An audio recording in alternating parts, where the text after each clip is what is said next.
काम का नाम सुनते ही मुख से स्वर ना निकल रहे तेरे। अभी तो बड़ा ऊ कर रहा था। बता, हाथ बटाएगो कि ना? अरे बता ना।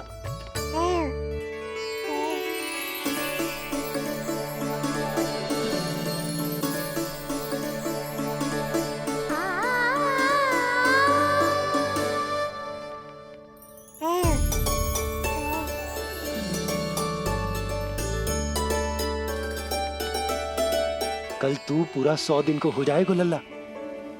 पंडित जी आएंगे, तुझे नया नाम मिलेगा।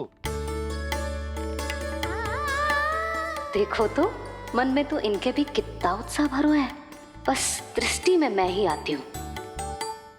और कल तुझे वो नाम मिलेगा लल्ला जिससे पूरा संसार तुझे पहचानेगा।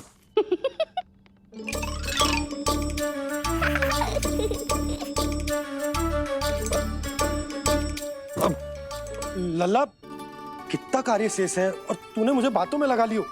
मुझे क्यों फंसा रहे हो बाबा? छुपाने की कोई आवश्यकता ना है। जितनी उत्साहित मैं हूँ उतने ही उत्साहित आप भी हो इसके नामकरण को लेके, पता है मुझे। लल्ला के नामकरण पे उसके बाबा उत्साहित ना होंगे? बिल्कुल होंगे, इसीलिए तो कह रही हूँ अपना उत्साह बांटो अपने लल्ला के साथ। मैं अभी आई। अच्छा, ऐसे तो तुम लल्ला को छोड़ के कहीं ना जाती। अभी कहाँ चली? रोहिणी जिज्जी के पास, और कहाँ। लल्ला और उसके दाऊ के नामकरण की तैयारी करनी है कि ना? कितने लोगों को आमंत्रित करना है, कितने प्रकार की मिठाइयां बनानी है, ढोल वाले को कितने बजे का समय देना है, ये सब सुनिश्चित करना है ना, ताकि जे उत्सव गोकुल का सबसे बड़ा उत्सव हो। अरे सूची देनी है जिज्जी को।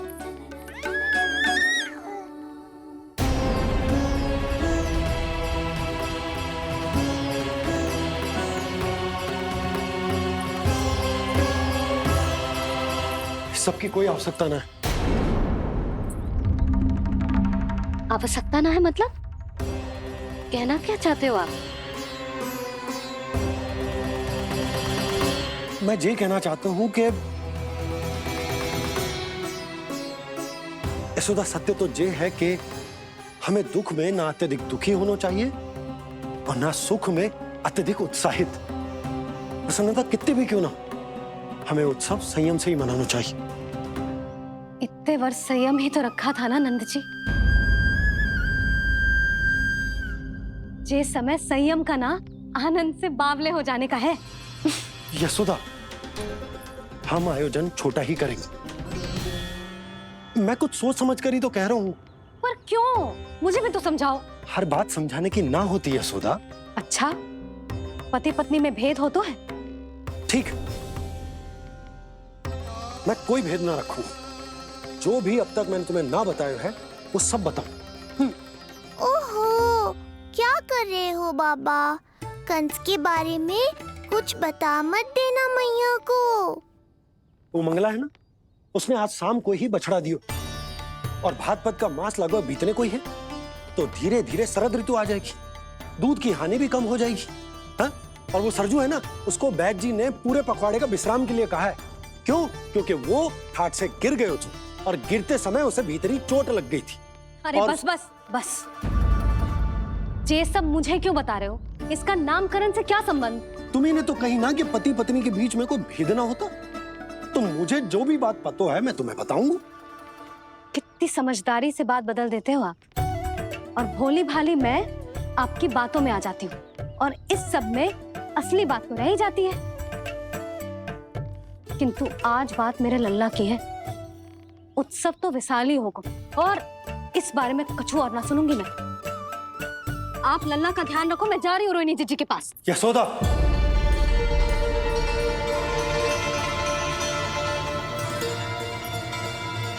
बात केवल सुनने की ना होती, उसे समझना भी पड़ता है।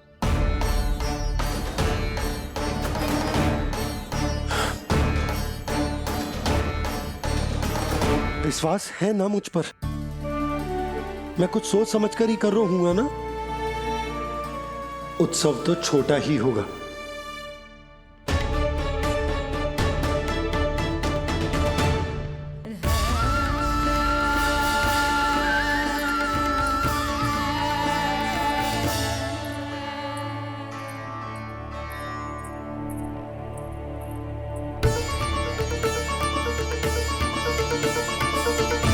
क्षमा करना लल्ला, तेरी मैया को डांटना पड़ गया।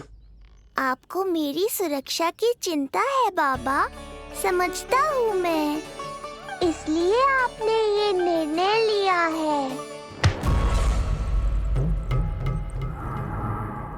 समझ में नहीं आता, कब कौन सा निर्णय क्यों लेते हैं आप? यदि कंस को समझना इतना आसान होता तो कंस नहीं होता। ये नया सिंहासन उसके लिए है जो मेरा विश्वास पात्र बनेगा। मेरे दाहिने हाथ की तरह मेरे मन के सबसे निकट होगा वो। मंत्री परिषद में विशेष स्थान की प्राप्ति होगी। मेरे बाद पूरे राज्य के लिए उसी का वचन होगा। शासन। किंतु ये अधिकार केवल उसे प्राप्त होगा जो मेरी परीक्षा में उत्तीर्ण होगा। मेरा सबसे महत्वपूर्ण कार्य करेगा वो। इसलिए जाओ, कह दो सभी बाहुबलियों को, महाबलियों को, दैत्यों को, दानवों को, प्रेतों को, पिशाचों को, सभी को ये सूचना दे दो ना ना ना ना, सूचना नहीं, चुनौती दो कि यदि साहस है तो आए, मेरी परीक्षा में उत्तीर्ण हो और इस सिंहासन पर बैठने का अधिकार प्राप्त कर ले। जाओ। और हां, ये अवश्य कहना कि केवल वही आए जिनके हृदय में साहस का ज्वालामुखी धधकता हो, जिनकी तलवारें पर्वतों का सीना चीरने को व्याकुल हो, जिनकी संकल्प शक्ति इतनी दृढ़ हो कि मृत्यु से टक्कर ले लें। कायर नहीं चाहिए मुझे। जाओ। महाराज, आप जिसे भी ये विशेष पद देंगे, भविष्य में यदि वही हमारे शीश पर बैठ गया तो क्या करेंगे आप? पहले ऐसा कोई योद्धा सामने तो आए अस्ति जो उस विष्णु के अवतार का संहार कर सके।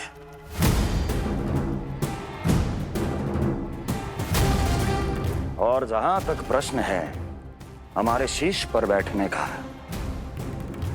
तो स्मरण रखो अस्ति, कंस को अच्छी तरह आता है ऐसे दुस्साहसियों को बीच दरबार में खड़ा करके अपनी उंगलियों के संकेत पर नृत्य करवाना। ता तिर्ग ता और अपना कार्य सिद्ध होने के बाद उनके तन से उनके शीश को उतारना। कंस को भलीभांति आता है।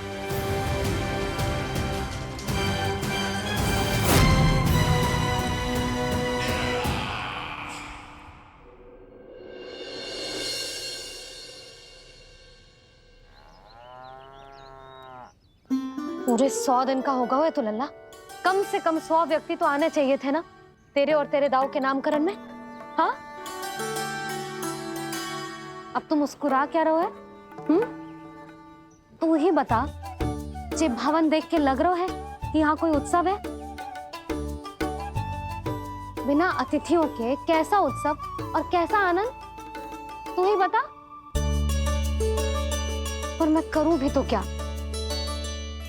पता है लल्ला, मुझे तो लग रहा है तेरे बाबा ना कंजूस होगा है। नहीं तो भला और क्या समस्या हो सकती है उन्हें बड़े आयोजन से? अरे गोकुल के राजा का लल्ला है तू, राजकुमार। यदि तेरा आयोजन बड़ा ना होगो तो भला किसका होगो?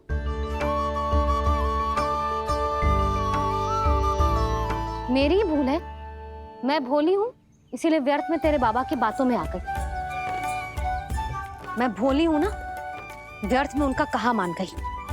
किंतु अब ना मैं कोई मांग रखूंगी, ना मैं उनसे बात करूंगी।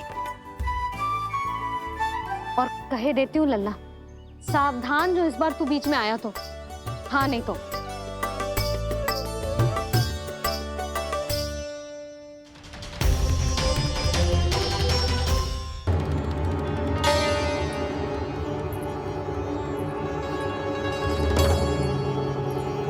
क्या होगा? हाँ, सब ठीक तो है ना? आप इतनी चिंता में क्यों हो जी? कुछ बुरी सूचना तो ना मिली?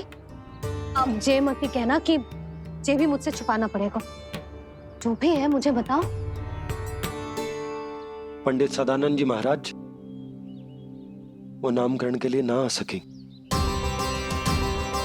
उनकी बिटिया के पांव भारी, उसे लिवाने वो समधियाने गए। ये तो शुभ समाचार है।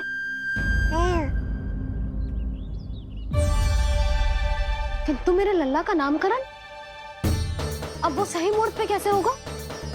वही तो समझ ना आ रहा। ऐसे मन छोटा करने की आवश्यकता नहीं है मैया बाबा। आप दोनों तो स्वागत की तैयारी करो, आ रहे हैं वो।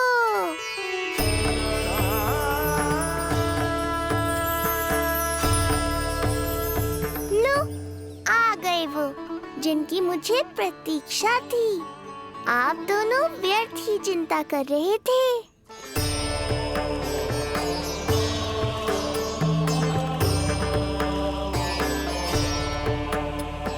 अब कौन करेगा मेरे लल्ला का नामकरण? ऋषि गर्ग, नंदराज, रानी भाभी, महान ऋषि गर्ग हमारे गांव में पधारे हैं।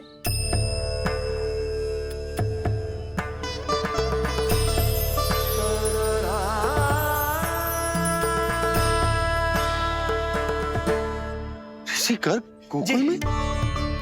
हाँ नंदराज, और कह रहे थे उन्हें यादव राज वासुदेव जी ने भेजो है रानी जी के पास। अरे तो तुम लोग खड़े खड़े क्या देख रहे हो? जाओ उनके सत्कार की तैयारी करो।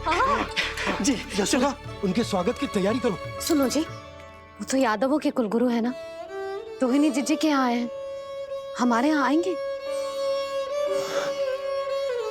आप देखती जाओ मैया, वो सीधे हमारे घर ही आएंगे।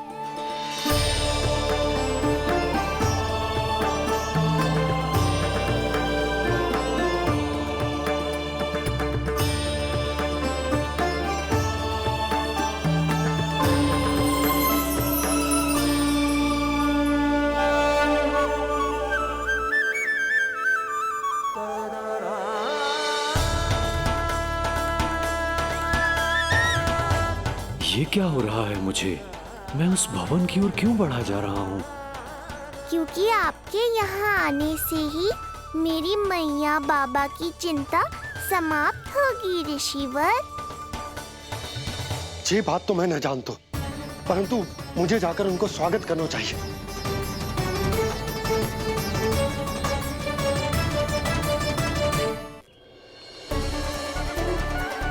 गुरुदेव,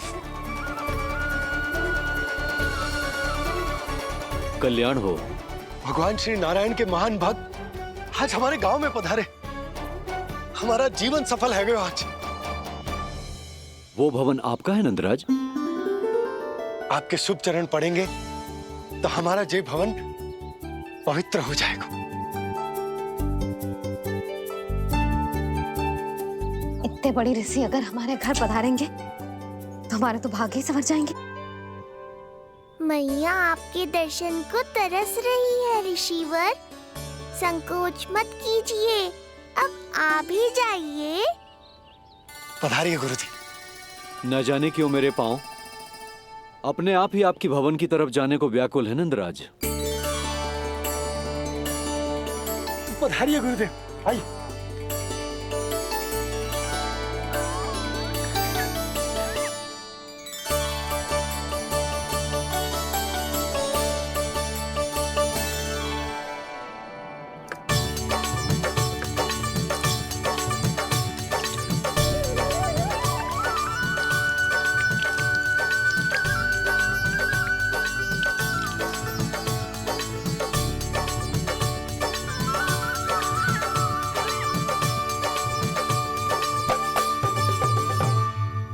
कल्याण हो। पधारिए।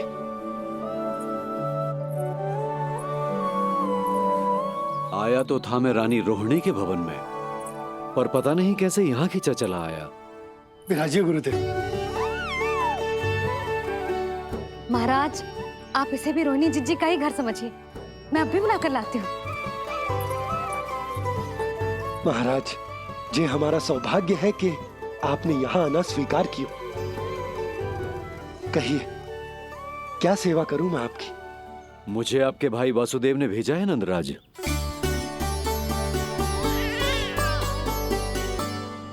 प्रणाम गुरुदेव।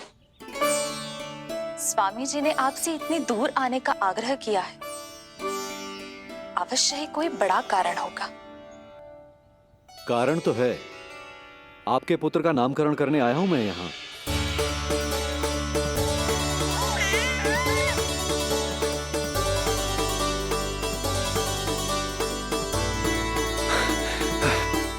ऋषिवर, तब तो आप अत्यंत ही शुभ दिन पधारे। आज का ही मुहूर्त निकलो है भाभी के लल्ला और हमारे लल्ला के नामकरण के लिए। हम तो पंडित जी गांव से बाहर हैं, इसीलिए आप। अब तो आप यहाँ आ गए हो, आप हमारे भी लल्ला का नामकरण कर दो ना। पुत्री, ये क्या कह रही हो तुम?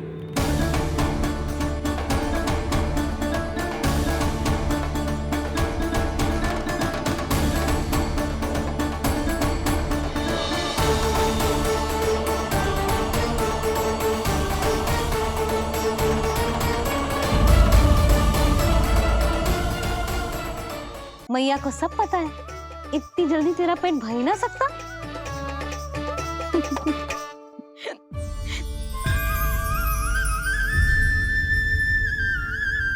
ये क्या है लल्ला? ये क्या था तेरे मुंह में, दिखा। ओहो, मैं तो भूल ही गया था कि मेरे भीतर ही तो सारी सृष्टि समाई हुई है। मैया ने उसकी झलक देख ली, अब क्या होगा? क्या हुआ यशोदा? सुनो जी, हमारे लल्ला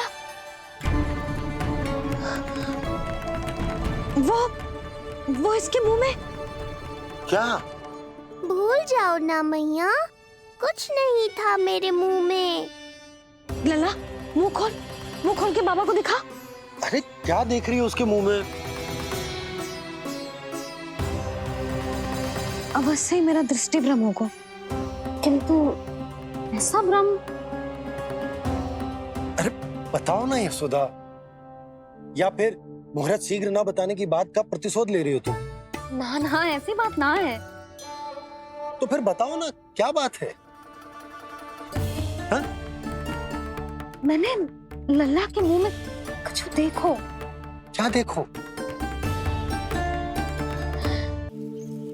आप हमारे भी लल्ला का नामकरण कर दो ना। पुत्री, ये क्या कह रही हो तुम? विनती कर रही हूँ, और मेरी जे आग्रह अस्वीकार मत ही करो। आप दोनों भाइयों का नामकरण एक साथ हो जाएगा।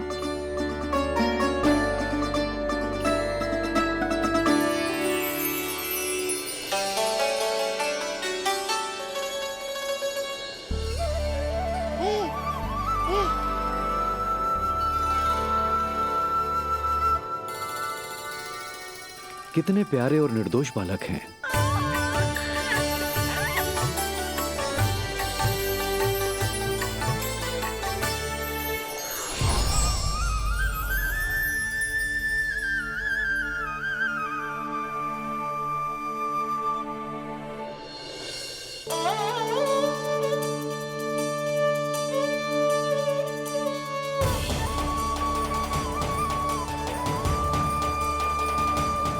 इन दोनों को देखकर गुरुदेव की आंखों में आंसू क्यों आ गए?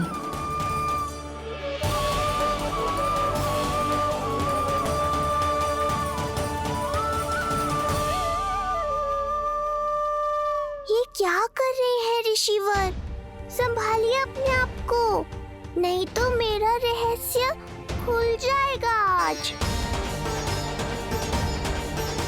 अरे ऋषिवर, हाथ मत जोड़िए। इससे पहले कि गड़बड़ हो जाए, अपनी नमस्कार मुद्रा को आशीर्वाद मुद्रा में बदल दीजिए। बात को समझिए। मैंने ये अवतार मैया और लल्ला के अद्भुत संबंध का अनुभव करने के लिए लिया है, पर आपकी भावुकता के कारण यदि मैया को मेरा सत्य पता चल गया तो ये संबंध ही बदल जाएगा।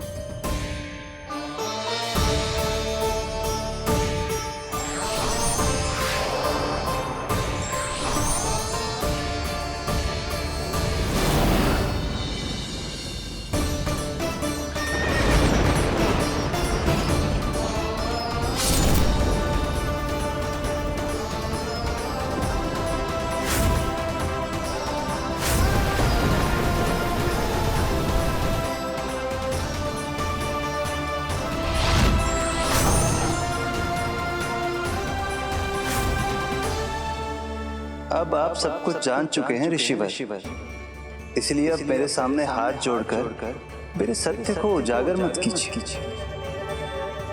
अपने शिष्य वसुदेव के पुत्र के रूप में मुझे आशीर्वाद दीजिए।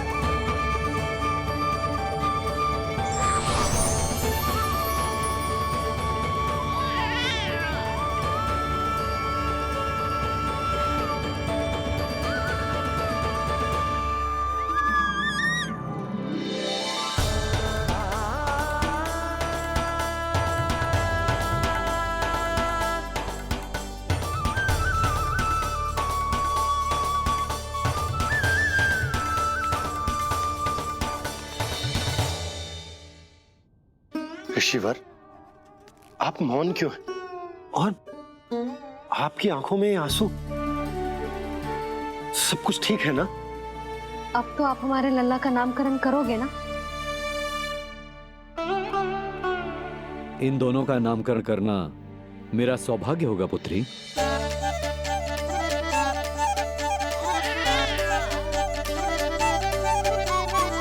परंतु ये गोपनीय रूप से करना होगा।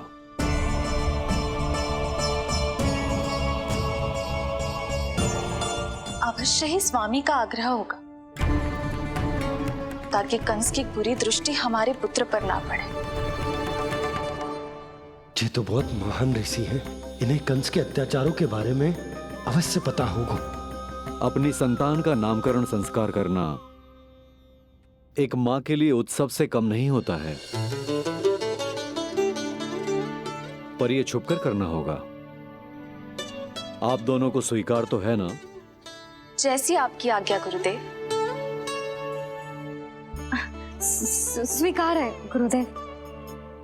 तो फिर कहाँ करना है हमें नामकरण का प्रबंध?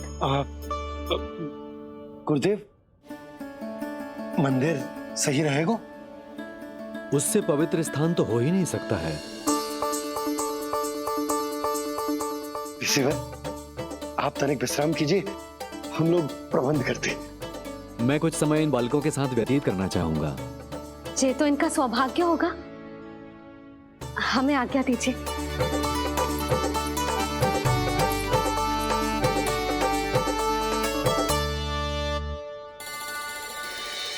प्रभु, स्वयं भगवान होकर भी आपको बंदी गृह में जन्म लेना पड़ा। अब अपनी मां को छोड़कर दूसरी मां के यहां पलना पड़ रहा है। जब से गोकुल आए हैं छुप छुप कर रहना पड़ रहा है। इतनी नन्ही सी अवस्था में दुष्ट कंस के कितने ही आक्रमणों का सामना कर चुके हैं आप।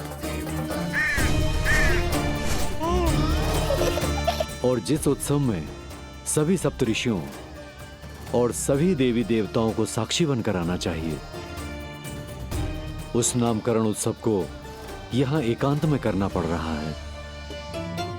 क्यों प्रभु, इतने कष्टों को सहकर ये अवतार क्यों लिया है आपने? दुष्टों का नाश करने के लिए, धर्म की स्थापना करने के लिए और सबसे अधिक मैया की ममता का अनुभव करने के लिए। पर इसके लिए इतने कष्ट? मानव जीवन लिया है तो कष्ट तो उठाने ही पड़ेंगे ऋषिवर। मानव जीवन की आंच जला रही है, फिर भी आप मुस्कुरा रहे हैं प्रभु। ये कैसा अनोखा अवतार है। आँच में जलकर भी यदि मैं नहीं मुस्कुराऊंगा तो अपने भक्तों को क्या शिक्षा दूंगा मैं?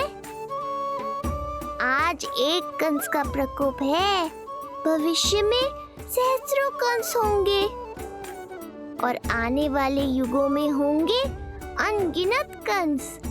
उस समय मेरे भक्तों को पता होना चाहिए कि अपने कष्टों को कैसे सहना है और धर्म के पथ पर अडिग कैसे रहना है।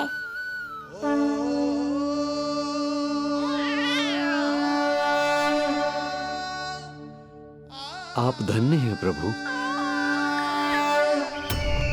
देखा अस्ति, जब सिंह दहाड़ता है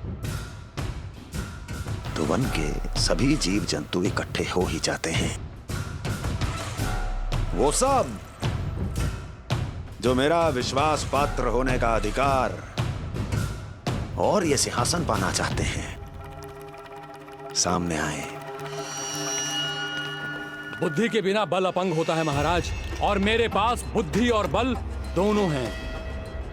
आप केवल आदेश दीजिए किसका संहार करना है।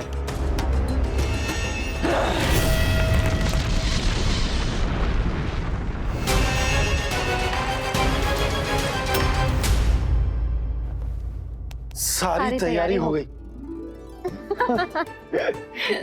बोलो। आप गुरुदेव को बुला लो, मैं रोनी जीजी और बालकों को ले आती हूँ। यशोदा, तुम रुष्ट तो ना होना मुझसे? मैं भला रुष्ट क्यों होने लगी? नहीं, तुम जो उत्सव बड़े धूमधाम से करना चाहती थी और बहुत प्रसन्न हूँ मैं कि हमारे लल्ला का नामकरण स्वयं ऋषि गर्ग पूरे विधि विधान से कर रहे हैं। मैं समझ गई, उत्सव बड़ा हो या ना हो, प्रसन्नता बड़ी होनी चाहिए। अरे मैं तो इतनी उत्साहित हूँ कि दोनों भाइयों का नामकरण आज के शुभ मुहूर्त पे हो रहा है। तो इससे पहले जो बीत जाए, जाओ। आप भी बुला लो।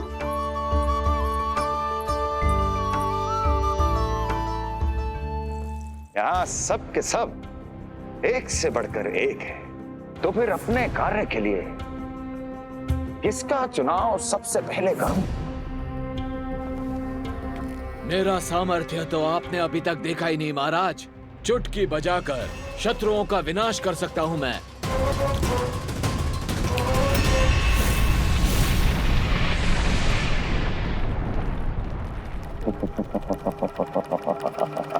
वाह! किंतु आपने तो बताया ही नहीं कि करना क्या है। वध करना है, एक नवजात बालक का वध। उसे साधारण बालक मत समझना। गोकुल में नंद के घर पल रहा वो बालक विष्णु का अवतार है।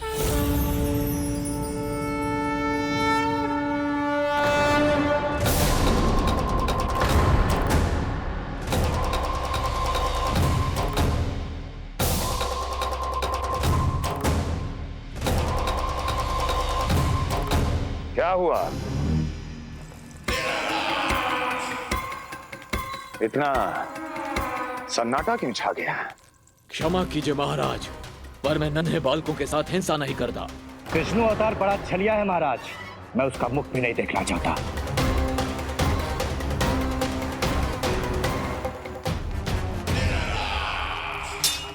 जाने दो इन्हें। वैसे भी इस सिंहासन के लिए मुझे कायरों की कोई आवश्यकता नहीं। जाने दो।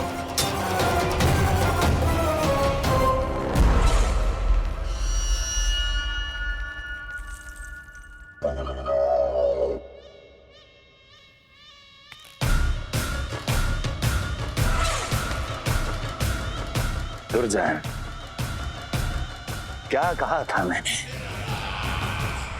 मैंने कहा था केवल वही आए जिनके हृदय में साहस का ज्वालामुखी धधकता हो, जिनकी तलवारें पर्वतों का सीना चीरने के लिए व्याकुल हो, जिनकी संकल्प शक्ति इतनी दृढ़ हो कि वो मृत्यु से टक्कर ले जाए, वही होगा इस सिंहासन का असली अधिकारी। महाराज,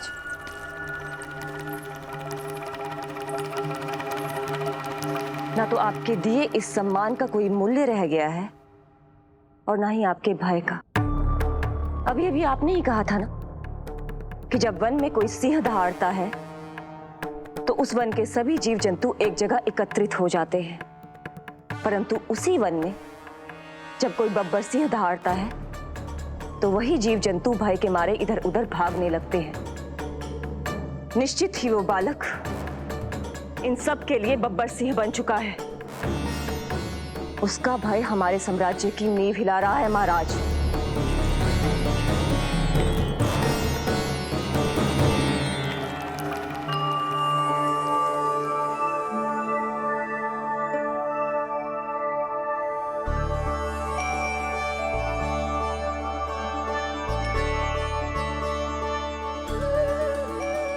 हे नारायण, मेरा मार्गदर्शन कीजिए। हे मां सरस्वती, मुझे आशीर्वाद दीजिए ताकि मैं दोनों बालकों के लिए सर्वोत्तम नामों का चुनाव कर पाऊं।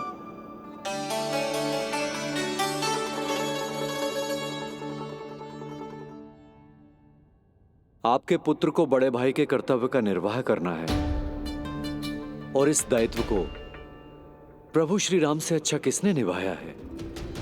जैसा अटूट संबंध उनका अपने भाइयों के साथ था, मैं श्री नारायण से प्रार्थना करता हूं कि वैसा ही प्रेमपूर्ण संबंध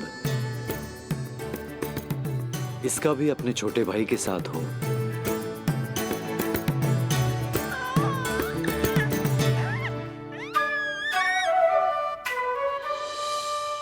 इसीलिए इसका नाम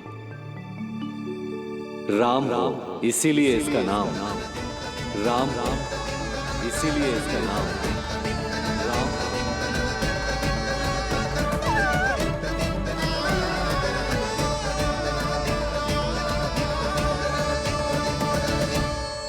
बड़े भाई में आदर्श, न्याय, संकल्प बल के साथ साथ शारीरिक बल भी होना चाहिए। मैं देख पा रहा हूं ये बालक इन सब बलों के लिए जाना जाएगा। इसलिए जो नाम इसके व्यक्तित्व के लिए सबसे उचित है वो है बलराम, बलराम, बलराम।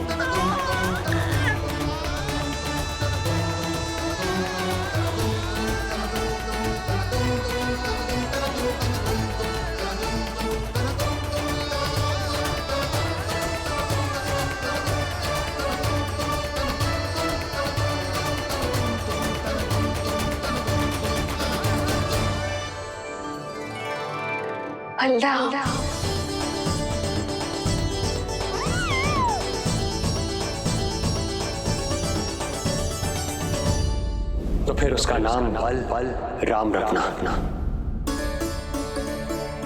कैसा अद्भुत संयोग है रिसीवर।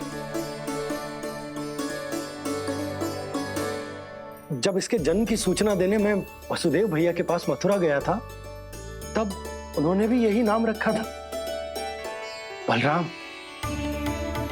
ये संयोग नहीं, नारायण की इच्छा है नंदराज। बलराम से अधिक उपयुक्त नाम इस बलराम के लिए कुछ और हो ही नहीं सकता है। पर मैं तो दाऊ कहकर ही बुलाऊंगा इन्हें, बलदाऊ।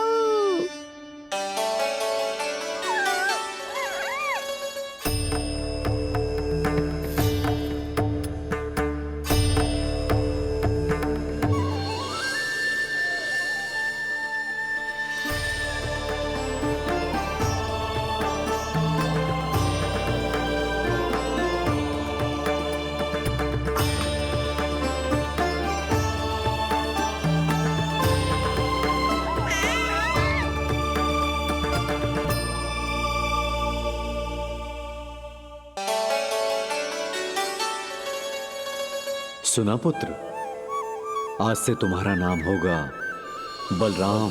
बलराम बलराम।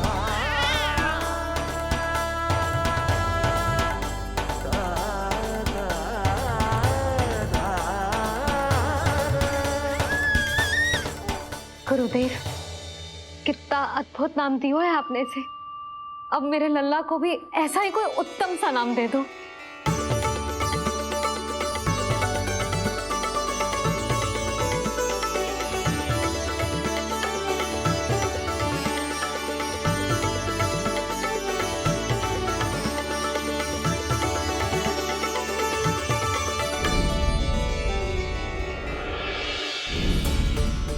ये कठिन दायित्व आपने ही मुझे सौंपा है प्रभु, इसे निभाने की क्षमता भी आप ही दीजिए।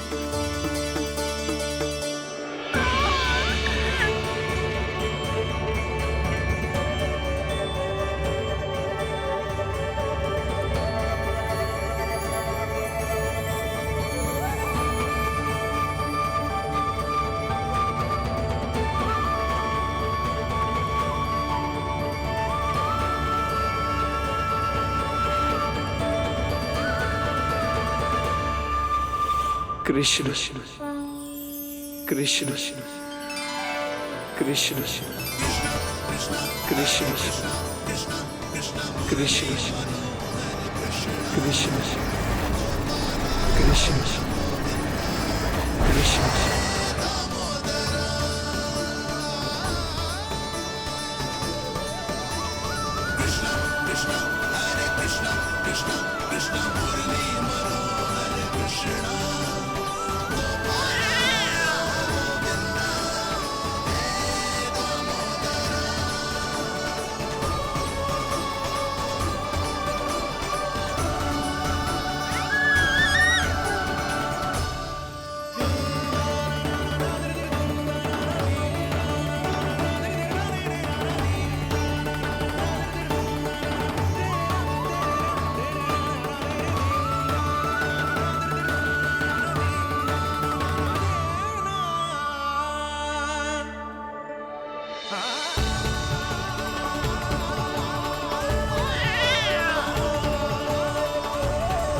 कृष्ण कोई साधारण शब्द नहीं है, ये अनेक विशेषताओं से भरा हुआ है। क बना है कमलकांत से, अर्थात वो जो श्रीपति विष्णु जैसा हो।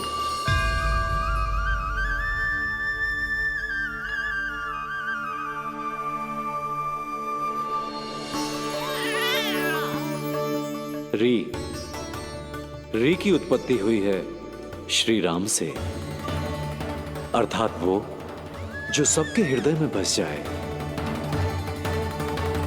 श ऐश्वर्य के स्वामी विष्णु के लिए, अर्थात वो जो समृद्धि लेकर आए।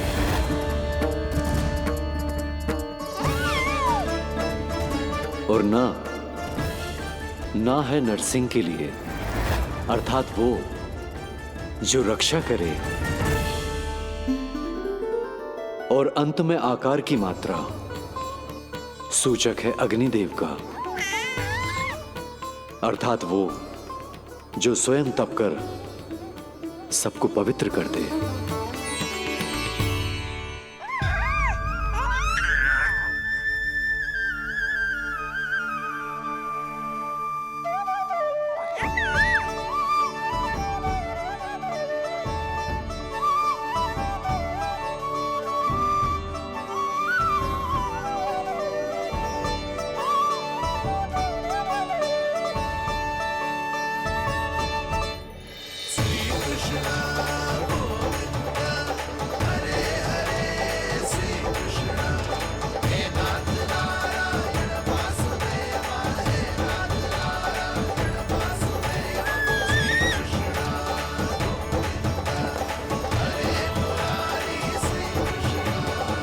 आज से तुम्हें सारा संसार जिस नाम से पहचानेगा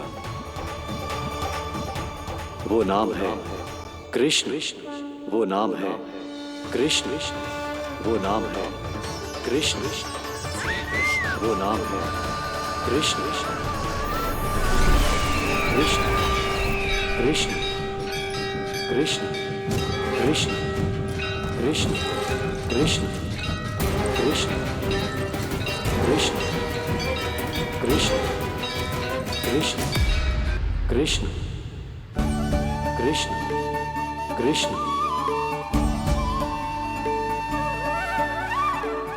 यशोमती मैया के नंद लाला, यशोमती मैया के नंद लाला। असुरी कार्य करने वालों के लिए कृष्ण नाम का अर्थ एक और भी होगा। वो घनी अंधेरी रात जिसमें इसने जन्म लिया, पर इससे जो प्रेम करते हैं उन सभी के लिए कृष्ण नाम का अर्थ होगा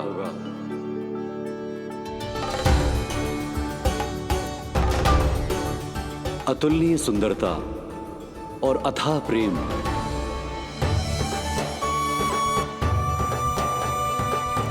इन दोनों विशेषताओं का साक्षात स्वरूप होगा ये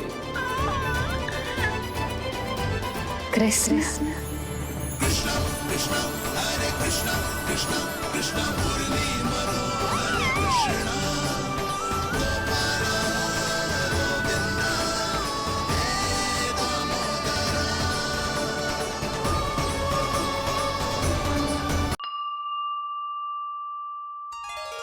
कृष्ण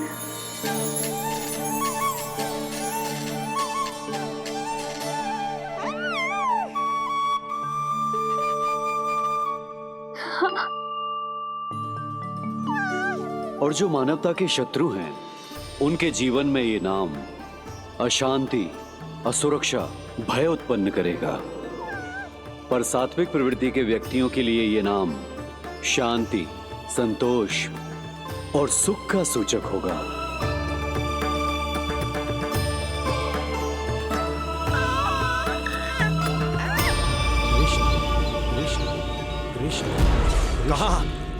कहां से आ रही है ये ध्वनियां?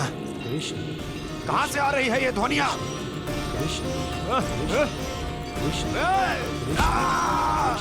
स्वामी महाराज,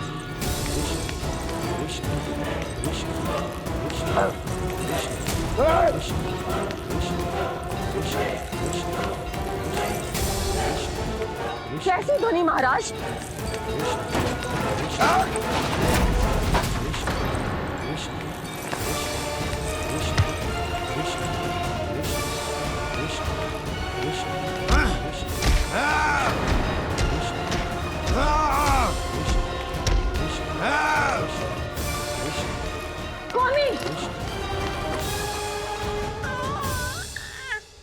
कृष्ण।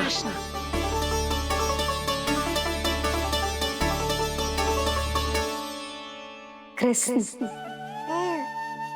जे नाम अनंत काल तक स्मरण किया जाता रहेगा, जय तेरी मैया का आशीर्वाद। संसार मुझे कृष्ण बुलाए या नीलमणि कहकर पुकारे, मैं रहूंगा तो बस यशोमती मैया का नंद लाला। यशोमती मैया के नंद लाला, यशोमती मैया के नंद लाला।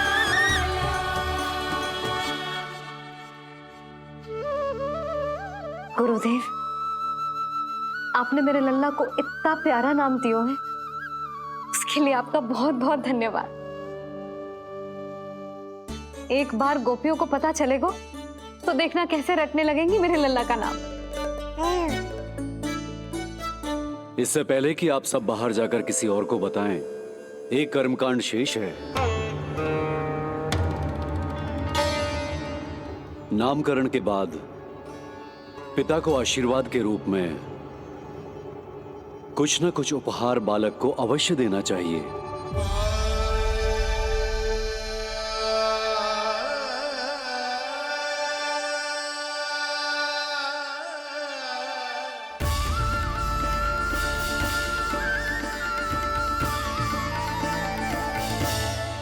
है क्या तू?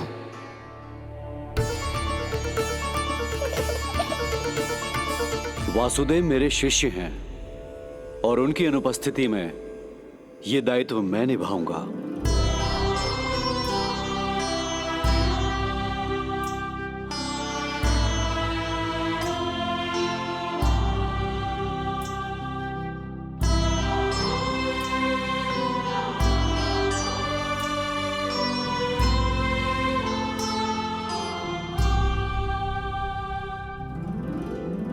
इसे अपने पिता की ओर से स्वीकार करो पुत्र।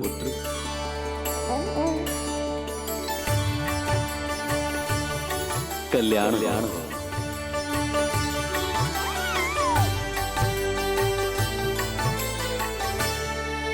क्या दूं मैं इसे?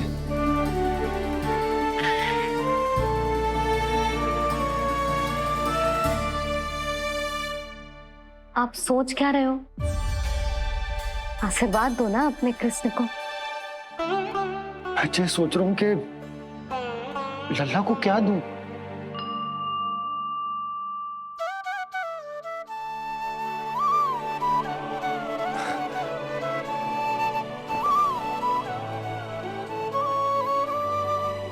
लल्ला, तू स्वयं ही बता दे, तुझे क्या चाहिए?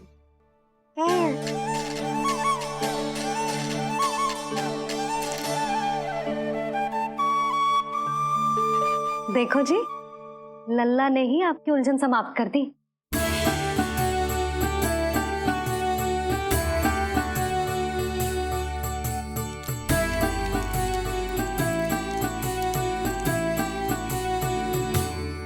मेरा आशीर्वाद कि तेरा जे नाम कृष्ण तेरी प्रजा के लिए बहुत हितकारी हो। गुरुवर, आप भी इसे आशीर्वाद दें। जिनके आशीर्वाद से ये पूरा संसार संचालित होता है, उन्हें मैं क्या आशीर्वाद दूं?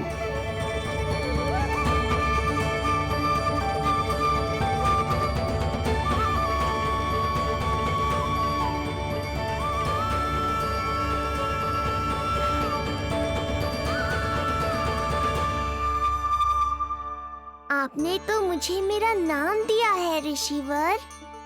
ये तो मेरा सौभाग्य था प्रभु कि आपने इस कार्य के लिए मुझे चुना।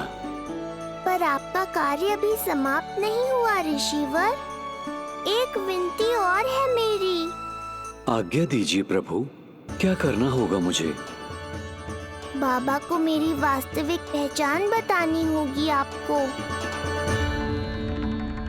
और इन्हें इस बात के लिए मनाना होगा कि ये मैया को कभी भी मेरा सत्य पता ना चलने दे। पर प्रभु, मैं ये कैसे कर पाऊंगा?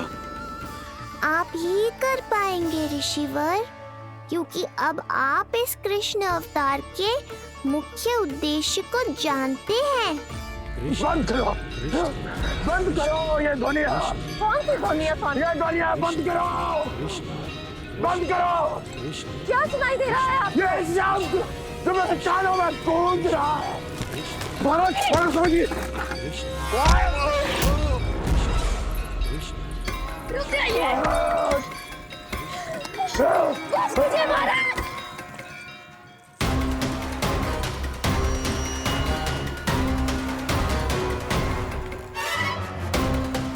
आप भूल रहे हैं कि आप मथुरा नरेश है, कंस है आप। और किसी भी व्यक्ति, वस्तु या घटना से महाराज कंस इतने व्यथित नहीं हो सकते कि वो सुदबुक खो बैठे। स्वयं को संभालिए महाराज। बंद हो गई, बंद हो गई, बंद हो गया वो स्वर, बंद हो गई वो ध्वनिया। रापी, यूं मत सोचना कि मैं तुम्हें सुन नहीं रहा था। तुम सत्य कह रही हो। मैं कंस हूं। किसी भी व्यक्ति, वस्तु या घटना से व्यथित नहीं हो सकता। दुर्जन, जी महाराज, इस सिंहासन को पुनः स्थापित करो। यदि कोई भी योग्य इसे स्वयं सिद्ध करने नहीं आता तो मुझे पता है मुझे क्या करना है, कैसे उस दुष्ट बालक का संहार करना है। मैं भली भांति जानता हूं। ये दायित्व आपको ही निभाना होगा ऋषिवर। इससे 2 लाभ होंगे। एक तो मेरे बाबा कंस के कारण होने वाली चिंता से मुक्त हो जाएंगे और आवश्यकता पड़ने पर मेरी पहचान को मैया से सुरक्षित रखने में सहायता भी करेंगे।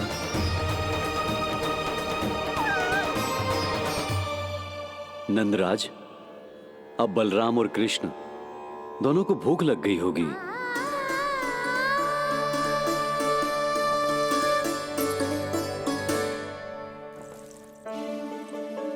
प्रणाम गुरुदेव। प्रणाम गुरुदेव।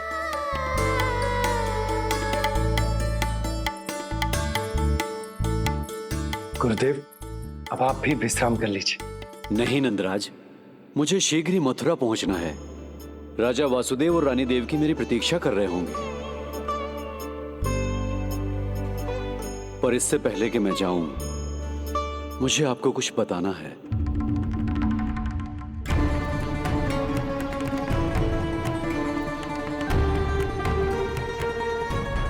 गुरुदेव, आपके ललाट पर बल पड़ गए। सब कुछ ठीक तो है ना? कहीं आप मुझे कंस के बारे में तो ना बताना चाहते? गुरुदेव, मैं जानता हूं कि कंस नवजात शिशुओं की हत्या करवा रहा है।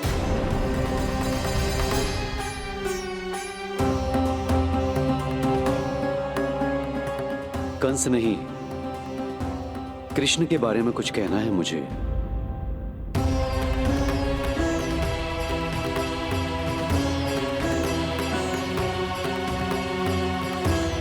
बताइए गुरुवर।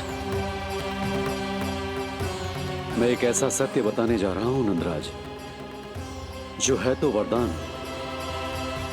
पर उसे स्वीकारना आपके लिए बहुत कठिन होगा। गुरुदेव, आप जो कह रहे हैं वो मैं समझ ना पा रहा हूं। बताइए ना।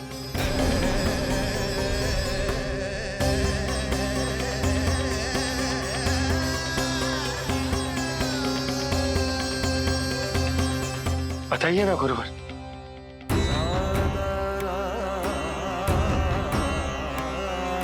सत्य यह है नंदराज, कृष्ण राजा वासुदेव के पुत्र हैं। कृष्ण राजा वासुदेव के पुत्र हैं। कृष्ण राजा वासुदेव के पुत्र हैं।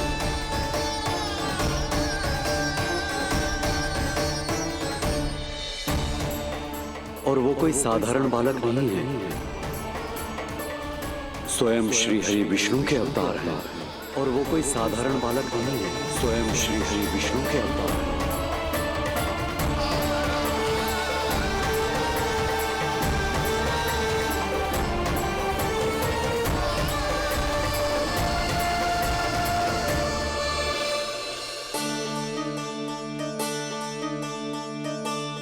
अशु विचित्र लग रहा है। कौन हो तुम? मैं हूं श्री विष्णु का अवतार। कैसे संभव है गुरुदेव? वो तो नन्हा सा बालक।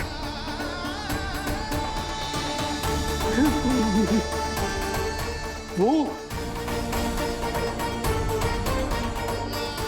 श्री नारायण का अवतार कैसे हो सकता है? और गुरुदेव, आप ये सोच भी कैसे सकते हैं कि वो मेरा लल्ला वसुदेव भैया का पुत्र है? यही सत्य है नंदराज, पिछले जन्म में मिले वरदान का फल है ये।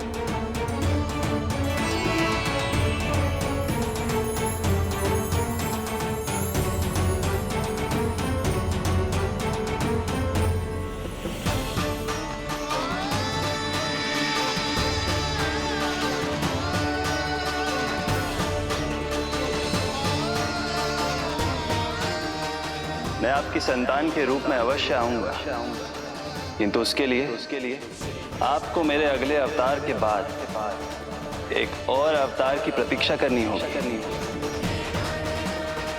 क्योंकि अगले जन्म के लिए मैं पहले ही ये वरदान माता देवकी को दे चुका हूं। इस समय मैं विवश हूं, किंतु मैं आपको वचन देता हूं, आपकी संतान बनकर अवश्य आऊंगा, अवश्य आऊंगा।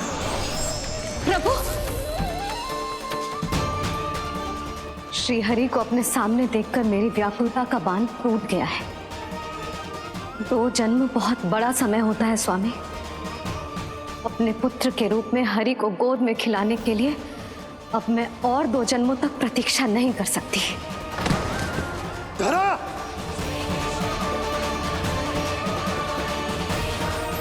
माता देवकी को मैं पहले ही वचन दे चुका हूं, इसलिए विधि के विधान के अनुसार मुझे उन्हीं का पुत्र बनकर जन्म लेना होगा। किंतु आपकी आतुरता का अनुभव करने के बाद अब मैं भी आपका स्नेह पाने से स्वयं को और वंचित नहीं रख सकता। ये जो भी हो रहा है प्रभु की ही लीला है। कृष्ण के जन्म के तुरंत बाद भगवान विष्णु के आदेश पर वासुदेव जी के यहां आना पड़ा और आपकी और रानी यशोदा की पुत्री को अपने पुत्र के साथ बदलना पड़ा और इस तरह कृष्ण आपके और रानी यशोदा के पुत्र बन गए।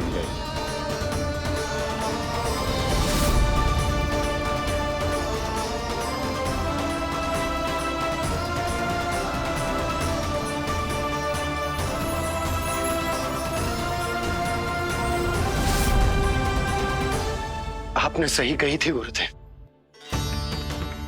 जिस सुनने में तो वरदान ही लगता, पर इसे स्वीकार करना होता ही कठिन। जब यशोदा को इस बात का पता चलेगा तो उसे कैसा लगेगा? अपने नाम का अर्थ अच्छे से सुनो है ना तूने? उसका हर एक अक्षर भगवान श्री नारायण से संबंधित है, जैसे उन्हीं का स्वरूप है तू। बस मैया, ये सत्य आपसे छुपा रहे, इसी कारण बाबा के लिए ये जानना आवश्यक है। फिर चाहे इसे स्वीकार करना उनके लिए कितना भी कष्टदायक क्यों ना हो। नहीं नंद, ये सत्य उन्हें आप नहीं बताएंगे। स्वयं प्रभु ने मुझसे कहा है किसी और प्राणी को इसके बारे में भनक तक नहीं लगनी चाहिए, और रानी यशोदा को तो बिल्कुल नहीं। गुरुवर, कंस के आक्रमणों की जानकारी यशोदा से पहले ही छुपा कर रखना कठिन था। अब इतना बड़ा सत्य मैं यशोदा से कैसे छुपाऊंगा? आपको छुपाना ही होगा नंदराज, यही प्रभु की इच्छा है।